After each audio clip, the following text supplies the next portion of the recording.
प्रधानमंत्री नरेंद्र मोदी अच्छी तरह जानते हैं कि यूपी के सत्ता संग्राम में विजय कितनी महत्वपूर्ण है।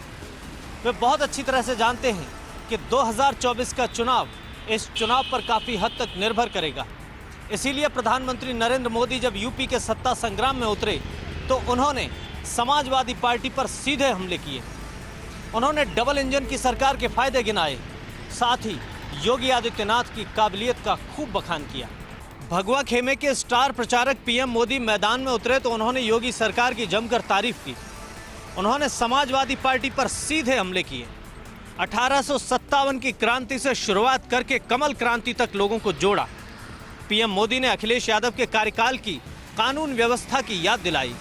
उन्होंने कहा कि 5 साल पहले दबंग और दंगाई ही कानून थे, व्यापारी लुटते थे, बेटी घर से निकलने में घबराती थी।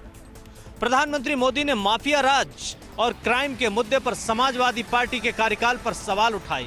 उन्होंने कहा 5 साल पहले दलित, वंचित और पिछड़ों के मकान और जमीन पर कब्जा समाजवाद का प्रतीक था। उन्होंने कहा कि लोगों के पलायन की आए दिन खबर आती थी। उन्होंने कहा कि योगी सरकार यूपी को इन हालातों से निकाल कर लाई है। पीएम मोदी ने सपा प्रत्याशी के बदले वाले बयान को आधार बनाया। उन्होंने कहा कि ये लोग बदला लेना चाहते हैं, लेकिन यूपी ने मन बनाया है कि पहले से भी ज्यादा बहुमत से बीजेपी की सरकार बनानी है। प्रधानमंत्री मोदी जानते हैं कि राशन के रूप में डायरेक्ट बेनिफिट की योजनाएं बड़ा अंतर पैदा कर सकती हैं। उन्होंने यूपी की जनता को याद दिलाया कि यूपी के 15 करोड़ लोगों को राशन का लाभ मिल रहा है, जबकि 5 साल पहले गरीबों का राशन चोरी हो जाता था।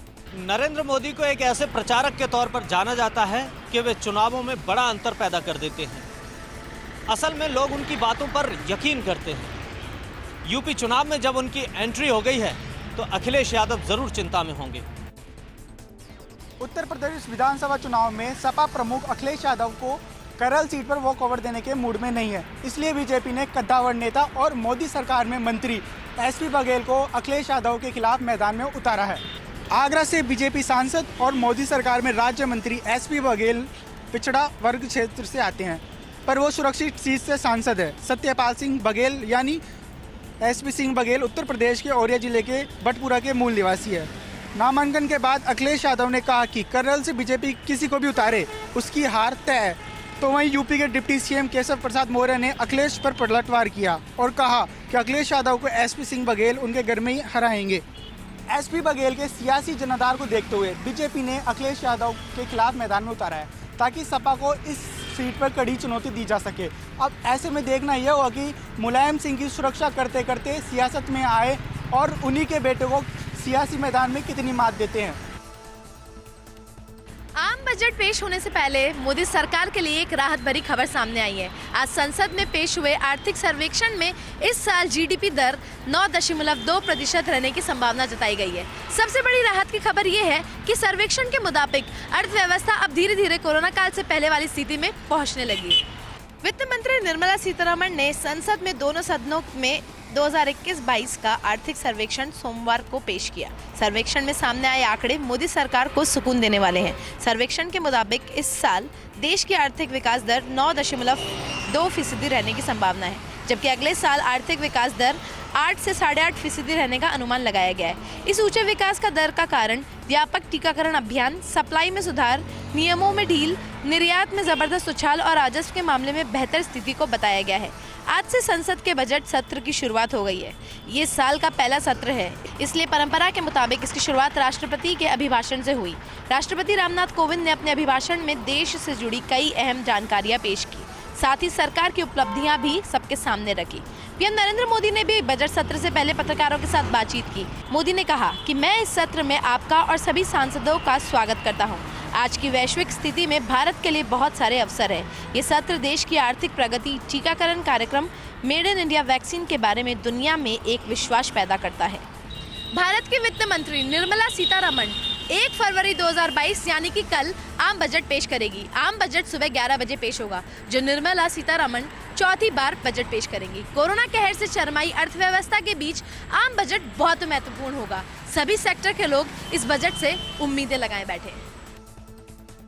नगर निगम हेरिटेज में सियासी संग्राम थमने का नाम नहीं ले रहा। एक बार फिर से निर्दलीय पार्षदों ने बगावती रुख इख्तियार करते हुए समर्थन वापसी लेने की चेतावनी दे डाली, जिसके बाद एक बार फिर से निगम के बोर्ड पे खतरा मंडराने लगा है।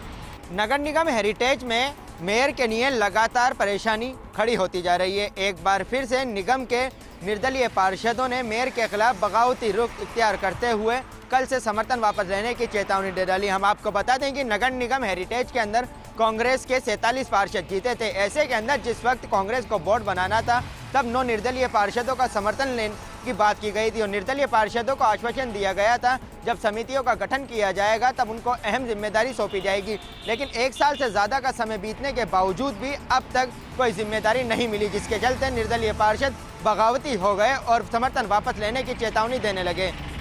ऐसा नहीं कि नगर निगम हेरिटेज में सिर्फ निर्दलीय पार्षद ही बगावती रुख इख्तियार कर रहे हैं। पूर्व के अंदर कांग्रेस के 35 से ज़्यादा पार्षद मेयर को हटाने को लेकर पत्र लिख चुके हैं। ऐसे में अब देखना यह है कि पार्टी आलाकमान असंतुष्ट पार्षदों को कब तक मना पाता है। लगता है राजस्थान के मुख्यमंत्री अशोक गहलोत के गृह जिले की पुलिस को और टाइट होना पड़ेगा। रात्रि गश्त की मजबूती नहीं होने के कारण कई इस तरह की वारदात सामने आ रही है, जिसके चलते होश फाख्ता हो रहे हैं। जोधपुर में 2 एटीएम उखाड़ने की चोरों ने नाकाम कोशिश की। स्कॉर्पियो का सहारा भी लिया, लेकिन कहीं ना कहीं जो गार्ड था उसकी सूझबूझ काम आ गई। कुल मिलाकर के कहा जा सकता है कि पुलिस को नाइट गश्त को लेकर मजबूत होना पड़ेगा। वहीं ग्रामीण क्षेत्र की बात करें तो बोरुंदा में एक मरुद्रा बैंक में सेंध लगाने की कोशिश की गई। गनीमत रही कि वो कामयाब नहीं रही। 6 लाख रुपए उस वक्त रखे हुए थे, वो बच गए।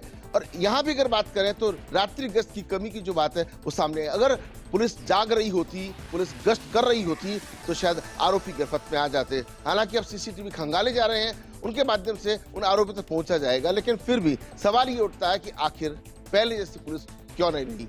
अगर रात्रि गश्त में अधिकारी हैं या सिपाहियों की टीम है, पुलिस के आला अफसर हैं, वो पहले जैसे हो जाएं, जांच को लेकर के जिस तरीके से गंभीरता दिखाते हैं, गश्त को लेकर के भी यदि वो गंभीरता दिखाए तो केस बाद में सॉल्व होते हैं। उससे पहले ही रात्रि गश्त में चोर पकड़े जाएंगे तो इसकी वारदात ही नहीं होगी। रीट परीक्षा पेपर आउट प्रकरण को लेकर कोचिंग सिटी कोटा में भी आज जमकर हंगामा बरपा। यहां भाजयुमो के प्रदेश अध्यक्ष हिमांशु शर्मा की अगुवाई में प्रदर्शनकारियों ने जिला कलेक्ट्रेट कोटा पर जमकर हंगामा काटा। इससे पहले प्रदर्शनकारियों ने सर्किट हाउस कोटा से लेकर कलेक्ट्रेट तक पैदल मार्च किया और रीट के मामले में युवाओं की आवाज को बुलंद करने का दावा करते हुए मांग की है कि रीट पेपर आउट प्रकरण की जाँच सीबीआई से कराई जानी चाहिए और साथ में परीक्षा को रद्द करा करके परीक्षा दोबारा कराई जानी चाहिए। बाद में कलेक्ट्रेट पर प्रदर्शनकारियों की पुलिस से झड़प भी हो गई। पहले मामला कहासुनी तक हुआ और इसके बाद नौबत लाठीचार्ज तक की आ गई। पुलिस ने बाद में हल्का बल प्रयोग करके प्रदर्शनकारियों को वहां से खदेड़ा तो नाराज प्रदर्शनकारियों ने भाजयुमो प्रदेश अध्यक्ष हिमांशु शर्मा की अगुवाई में सड़क पर ही धरना लगा दिया, लेकिन समझाइश के बाद जाकर के अपना ज्ञापन सौंपा। बहरहाल भाजयुमो प्रदेश अध्यक्ष हिमांशु शर्मा ने कहा है कि फिलहाल तो युवाओं की आवाज बनकर कोटा में प्रदर्शन किया है, लेकिन अगर आवाज नहीं सुनी गई तो राजधानी जयपुर में रीट के मुद्दे पर एक बड़ा प्रदर्शन और एक बड़ा आंदोलन खड़ा करेंगे। भाजपा के प्रदेशाध्यक्ष सतीश पूनिया रहे आज बीकानेर दौरे पर। भाजपा कार्यकर्ताओं के यहां दिवंगत हुए परिजनों के निधन पर संवेदना जताने पहुंचे उनके घर। भाजपा नेता विजय आचार्य, अशोक प्रजापत, देवकिशन मारू सहित कई कार्यकर्ताओं के निवास पर गए।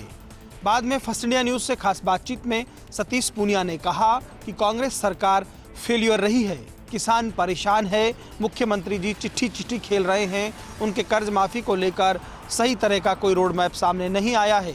उन्होंने कहा सिंचाई पानी की समस्या बीकानेर संभाग में भी है। साथ ही साथ रीट परीक्षा में हुई धांधली को उन्होंने युवाओं के साथ क्रूरतापूर्ण अन्याय बताया और कहा कि विधायकगण इसका विरोध करेंगे। साथ ही साथ भाजपा के विधायक सदन में भी इस बात को मुखरता के साथ उठाएंगे। वहीं पीसीसी चीफ गोविंद सिंह डोटासरा के इस बयान पर कि भाजपा सतीश पूनिया से मजदूरी करवा रही है, पलटवार करते हुए पूनिया ने कहा कि मुझे खुशी है कि डोटासरा मुझे मजदूर बताते हैं। मैं भाजपा का रजिस्टर्ड मजदूर हूं, किसान के घर पैदा हुआ हूं, मेहनत हमारी आदत में है और कांग्रेस में मेहनत से नहीं गुलामी से अध्यक्ष बनते हैं, इनाम मिलता है। भाजपा में मेहनत से चीज़ें तय होती है। उनका कहना था कि रीट परीक्षा में सीबीआई जांच करवाई जाए। मुख्यमंत्री जी चुप हैं और दरअसल ज़रूरत इस बात की इसलिए भी है कि जिस तरह से गिरफ्तारियां हो रही हैं, साफ है कि पेपर लीक हुआ है और लोगों के पास पहुंचा था। लगातार गर्माता जा रहा है रीट पेपर लीक मामला। आज छात्र संगठनों ने किया अजमेर में विरोध प्रदर्शन, विरोध रैली निकालकर पहुंचे रीट कार्यालय, किया घेराव। रीट पेपर लीक मामले में सीबीआई जांच और परीक्षा रद्द की मांग को लेकर आज अजमेर में एबीवीपी की ओर से रीट कार्यालय पर जोरदार प्रदर्शन किया गया। बड़ी संख्या में विद्यार्थियों ने राम भवन से लेकर रीट दफ्तर तक पैदल रैली निकाली और लगातार विरोध करते हुए रीट कार्यालय के बाहर धरना दिया। विरोध प्रदर्शन को देखते हुए बड़ी संख्या में पुलिस बल भी मौके पर तैनात रहा। विरोध कर रहे छात्र नेताओं ने सरकार पर इस मामले में बड़े नामों को बचाने का आरोप लगाते हुए कहा कि जब बर्खास्त बोर्ड अध्यक्ष डीपी जारौली ने कह दिया कि राजनीतिक संरक्षण में पेपर लीक हुआ है तो फिर तत्कालीन शिक्षा मंत्री और तकनीकी शिक्षा मंत्री के खिलाफ भी जांच होनी चाहिए। वहीं एबीवीपी ने इस विरोध प्रदर्शन को प्रदेश स्तर पर छेड़ने का ऐलान किया है। लगातार छात्रों की मांग बढ़ती जा रही है और पेपर को रद्द कराने और सीबीआई जाँच कराने की मांग की जा रही है। प्रदर्शन के दौरान कई पुराने मामलों को भी उठाया छात्रों ने, कहा रीट सहित आरएएफ और एसआई में भी हुई है धांधली, जल्द कराए सरकार सीबीआई से जांच और दे छात्रों को राहत।